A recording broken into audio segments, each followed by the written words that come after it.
और प्रधानमंत्री नरेंद्र मोदी ने G20 वर्चुअल समिट को संबोधित करते हुए मौजूदा वैश्विक चुनौतियां, जिसमें पश्चिम एशिया में अस्थिरता और ग्लोबल साउथ से लेकर डीफेक के मुद्दे पर चिंताओं को G20 देशों के सामने रखा। इसी पर आधारित आज हमारा विशेष है G20 वर्चुअल समिट, वैश्विक चुनौतियों पर मंथन। हमारे साथ चर्चा के लिए जुड़ गए हैं professor Harshvardhan Pant, vice president ORF। Professor साहब, आपका बहुत बहुत स्वागत है। प्रोफेसर साहब, शायद ये अंदाज़ा भी नहीं लगाया गया था कि जिस समय G20 समिट के एक तरह से जो सितंबर में हुआ, उसके समापन के समय प्रधानमंत्री ने जब इन बातों को रखा था कि वर्चुअल समिट का प्रस्ताव रखा, तो विश्व एक बड़े संकट में दिखाई देगा। उस समय का संकट रूस यूक्रेन का था और भारत की एक तरह से कूटनीतिक सफलता कहें तो विश्व ने भारत की भूमिका की काफ़ी सराहना की, जिस तरह से बटे हुए विश्व को एक मंच पे भारत लेके आया था। क्या आज जब प्रधानमंत्री ने अपने संबोधन में उन तमाम चिंताओं को भी गिनाया, आप किस तरह से देखते हैं मौजूदा वैश्विक बड़ा संकट जो सामने पश्चिम एशिया में अस्थिरता दिखाई दे रहा है, उस बीच में प्रधानमंत्री के संबोधन में जो बातें कही गई, खासकर पश्चिम एशिया के संदर्भ में? देखिए, जब G20 का समिट ख़त्म हुआ था, भारत ने अपनी प्रेसिडेंसी का आयोजन किया था, अपनी प्रेसिडेंसी के द्वारा एक समिट का आयोजन किया था। उस समय प्रधानमंत्री ने ये बात रखी थी कि जो दुनिया है वो काफ़ी ऐसी चुनौतियों से गुजर रही है, जिसमें कि जो हमारा मल्टीलैटरल फ्रेमवर्क है उसको ठीक से आगे बढ़ाने में, उसके समाधान ढूंढने में के लिए कहीं तैयार खड़ा नहीं दिखता। और इसीलिए उन्होंने G20 का रोल, उसकी इम्पोर्टेंस को अंडरलाइन किया था और ये कहा था कि ये मंच एक ऐसा मंच है जहाँ से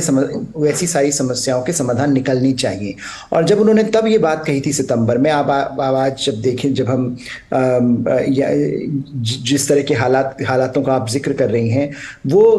बद से बदतर ही होते जा रहे हैं और उसमें जो चुनौतियाँ हैं वो भी बढ़ती जा रही हैं। और भारत के लिए, भारत की जो लीडरशिप है उसके लिए और दुनिया में जो इंटरनेशनल कम्युनिटी है उसके सामने बड़ी समस्या है कि कैसे मल्टीलैटरल इंस्टीट्यूशंस को हम रीफ्रेम करें, रीफ्रेस करें, रीऑर्गेनाइज करें, रीएनर्जाइज करें। तो कहीं पर वो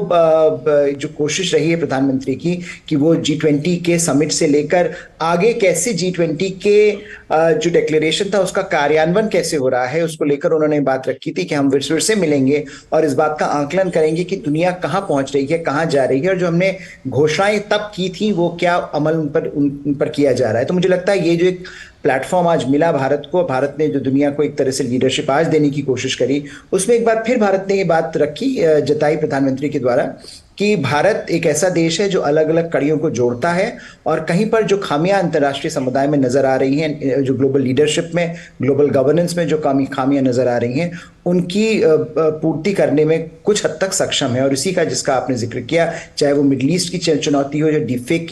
चुनौती हो, तकनीक की चुनौती हो, उन सारी चुनौतियों से कैसे लड़ा जाए, क्योंकि ये चुनौतियां दिन ब दिन बढ़ती ही जा रही हैं और कोई प्लेटफॉर्म ऐसा दिख नहीं रहा है जो इनका समाधान में मदद कर पाए। प्रोफेसर साहब, क्या आप ये मानते हैं कि वैश्विक चुनौतियों ने एक और मौका एक तरह से भारत को दिया आज इस मंच से, जहां प्रधानमंत्री ने ये कहा कि अविश्वास और चुनौतियों के इस माहौल में एक दूसरे पर विश्वास ही हमें एक साथ जोड़े रखेगा? उन्होंने जहां एक तरफ कहा कि आतंकवाद किसी को भी स्वीकार्य नहीं है, वहीं दूसरी तरफ उन्होंने कहा कि मानवीय संकट को लेकर भी आगे बढ़ने की जरूरत है।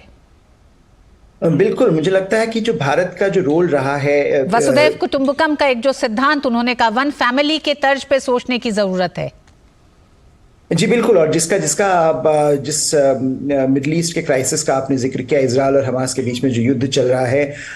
उसके संदर्भ में ये बात और महत्वपूर्ण हो जाती है कि अगर हम दुनिया को एक परिवार के तौर पर नहीं देखते हैं, तो ये जो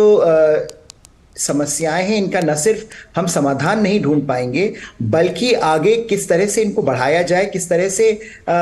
एक लॉन्ग टर्म पर्सपेक्टिव में सोचा जाए, ये चुनौती बनी रहेगी। तो जिसका आपने जिक्र किया कि जो टेररिज्म है, जो आतंकवाद है, वो तो समस्या बना ही हुआ है, लेकिन उसके साथ साथ अगर आतंकवाद से ऊपर उठना है तो कहीं पर जो ह्यूमैनिटेरियन एस्पेक्ट है, जो मानवतावाद है, उसको जिंदा रखना पड़ेगा और उसके सहारे एक हल ढूंढना पड़ेगा। तो मुझे लगता है कहीं पर प्रधानमंत्री शुरू से ही कहते आए हैं और ये बात फिर एक बार रेखांकित आज उन्होंने करी। जी प्रोफेसर साहब, उन्होंने एक बार फिर ग्लोबल साउथ की आवाज को बुलंद किया और ग्लोबल साउथ के एक तरह से संदर्भ में एक पहल भी भारत की तरफ से की। उन्होंने कहा कि डिजिटल पब्लिक इंफ्रास्ट्रक्चर की शुरुआत करने के लिए सोशल इम्पैक्ट फंड की बात की और उसके लिए उन्होंने प्रस्ताव भी किया कि भारत $25 मिलियन की प्रारंभिक राशि की घोषणा की है आज प्रधानमंत्री ने। प्रोफेसर साहब अगर हमारे साथ जुड़े हुए हैं,